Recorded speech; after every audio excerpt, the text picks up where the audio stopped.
শেরপুরে বিনামূল্যে বিতরণের ৯,০০০ বই জব্দ। আটক এক। শেরপুর প্রতিনিধি মেহেদী হাসান শামীমের পাঠানো তথ্য ও চিত্রে থাকছে বিস্তারিত। শেরপুরের সদর উপজেলায় অভিযান চালিয়ে শিক্ষার্থীদের জন্য বিনামূল্যে বিতরণের প্রায় ৯,০০০ বই জব্দ করেছে পুলিশ। বৃহস্পতিবার ২৩ জানুয়ারি ভোরে গোপন সংবাদের ভিত্তিতে সদর উপজেলার ধাতিয়াপাড়া এলাকা থেকে বইগুলো জব্দ করা হয়। অভিযানের সময় ঢাকাগামী একটি পিকআপে তল্লাশি চালানো হয়। এ সময় পিকআপটি থেকে অষ্টম থেকে দশম শ্রেণীর প্রায় ৯,০০০ বই উদ্ধার করে পুলিশ। পরে চালকদের দেওয়া তথ্যের ভিত্তিতে একজনকে আটক করা হয়।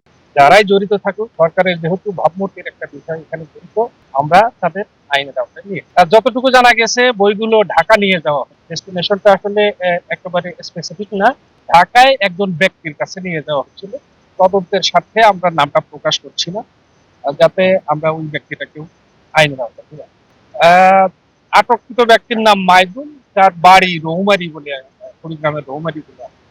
পুলিশ জানায়, বইগুলো বিক্রির উদ্দেশ্যে কুড়িগ্রামের রৌমারীর সিজে জামান পাইলট উচ্চ বিদ্যালয় থেকে বিক্রির উদ্দেশ্যে ঢাকা নেওয়া হচ্ছিল। আমি এই ট্রাকের মালিক। মঙ্গলবার রাত্রে আমার ট্রাকটা ভাড়া করা হয় রৌমারীর উদ্দেশ্যে, রৌমারীতে ঢাকা যাবে কাগজ ছিল।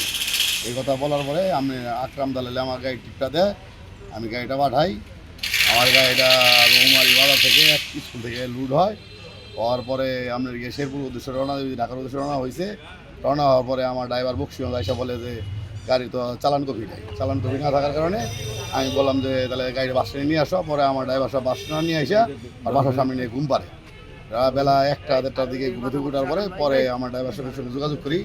যোগাযোগ করার পরিপ্রেক্ষিতে পরে ওখানে নিয়ে যাওয়ার পরে আমরা এলাকাবাসী সহ মালিক সহ এই পুলিশ প্রশাসন এই জিনিসটা সহ আমরা সবাই মিলে এই জিনিসটা কী করতে সক্ষম হই। এরই মধ্যে জড়িতদের চিহ্নিত করা হয়েছে। জব্দকৃত বইগুলো বর্তমানে সদর থানায় রাখা হয়েছে।